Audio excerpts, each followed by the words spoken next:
ಪಕ್ಷಕ್ಕಿಂತ ಯಾರೂ ದೊಡ್ಡವರಲ್ಲ ಎಂದ ಮಲ್ಲಿಕಾರ್ಜುನ ಖರ್ಗೆ ಹೇಳಿಕೆಗೆ ನನ್ನ ಪೂರ್ಣ ಸಹಮತವಿದೆ ಅಂತ ಸಿದ್ದರಾಮಯ್ಯನವರು ಹೇಳಿಕೆಯನ್ನ ಕೊಟ್ಟಿದ್ದಾರೆ. ಯಾರೂ ಕೂಡ ಪಕ್ಷಕ್ಕಿಂತ ದೊಡ್ಡವರಾಗೋದಕ್ಕೆ ಸಾಧ್ಯವೇ ಇಲ್ಲ. ನಾಯಕತ್ವ ಬದಲಾವಣೆ ವಿಚಾರ ರಾಹುಲ್ ಗಾಂಧಿ ಅವರು ತೀರ್ಮಾನವನ್ನ ಮಾಡ್ತಾರೆ. ಅವರು ಏನ್ ತೀರ್ಮಾನಿಸ್ತಾರೋ ಅದಕ್ಕೆ ನಾವು ಬದ್ಧ. ನಾಯಕತ್ವ ಬದಲಾವಣೆಯ ಬಗ್ಗೆ ಹೆಚ್ಚಾಗಿ ಚರ್ಚಿಸ್ತಾ ಇದ್ದಾರೆ. ಇಷ್ಟೊಂದು ಪ್ರಶ್ನೆ ಕೇಳಬೇಕಾದ ಅಗತ್ಯ ಏನಿದೆ? ವಿಧಾನಸಭೆಯಲ್ಲಿ ಈ ಬಗ್ಗೆ ಹೇಳಿದ ಮೇಲೂ ಚರ್ಚೆ ಬೇಡ ಅಂತ ಹೇಳಿ ಎಕ್ಸ್ ಖಾತೆಯಲ್ಲಿ ಮುಖ್ಯಮಂತ್ರಿ ಸಿದ್ದರಾಮಯ್ಯನವರು ಸ್ಪಷ್ಟನೆಯನ್ನು ಕೊಟ್ಟಿದ್ದಾರೆ.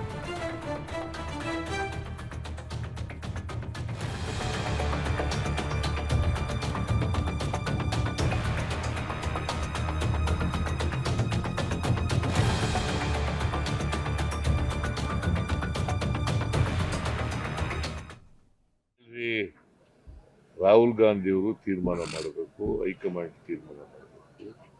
ಅವ್ರು ಏನ್ ತೀರ್ಮಾನ ಮಾಡ್ತಾರೆ ಅದಕ್ಕೆ ಸ್ಥಳೀಯ ನಾಯಕರೇ ಬಗೆಹರಿಸ್ಕೊಳ್ಳಿ ಅಂತ ಹೇಳಿದ್ದಾರೆ ಸರ್. ಸ್ಥಳೀಯ ನಾಯಕರಲ್ಲೇ ಬಗೆಹರಿಸ್ಕೊಳ್ಳಿ, ನಮ್ಮ ಹತ್ರ ತರದ್ ಬೇಡ ಹೈಕಮಾಂಡ್ ಲೆವೆಲ್ಗೆ ಅಂತ. ಈಗ ನಾನು ಮಾತಾಡಿದ್ದೀನಿ ಹೈಕಮಾಂಡ್ ಅವ್ರ ಜೊತೆ. ಅವ್ರು ಏನ್ ಹೇಳಿದ್ದಾರೆ, ನಾವು ತೀರ್ಮಾನ ಮಾಡ್ತೀವಿ ಅಂತ ಹೇಳಿದ್ದಾರೆ.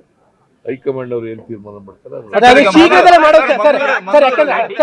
ಅದೇ ಸರ್ ಆಗ್ತಾ ಇರುವಂತದ್ದು. ಅದು ಯಾವಾಗ ಅನ್ನುವಂಥದ್ದು ನೀವು ಕಂಪ್ಲೀಟ್ ಸಿಎಂ ಯಾವಾಗ ತೀರ್ಮಾನ ಮಾಡ್ತಾರೆ, ನೀವು ಕಂಪ್ಲೀಟ್ ಸಿಎಂ ಸರ್, ನೀವು 5 ವರ್ಷದ ಸಿಎಂ ಸರ್. ಅದು ಬೇರೆ ಪ್ರಶ್ನೆ. ಹೈಕಮಾಂಡ್ ಅವ್ರು ಏನ್ ತೀರ್ಮಾನ ಮಾಡ್ತಾರೆ ಹಂಗೆ. ಅಲ್ಲ, ಅದಕ್ಕೆ ಟಾರ್ಗೆಟ್ ಇದೆಯಾ ಸರ್?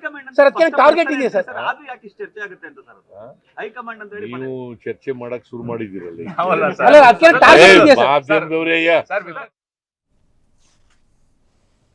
ಸಿಎಂ ಸಿದ್ದರಾಮಯ್ಯನವರು ಈಗಾಗಲೇ ಸದನದಲ್ಲಿ ಬಹಿರಂಗವಾಗಿ ಅವರು ಹೇಳಿಕೆ ಕೊಟ್ಟರು. ಹೈಕಮಾಂಡ್ ನಾಯಕರು ನನ್ನ ಬೆಂಬಲವಾಗಿದ್ದಾರೆ, ನನ್ನ ಜೊತೆ ಇದ್ದಾರೆ.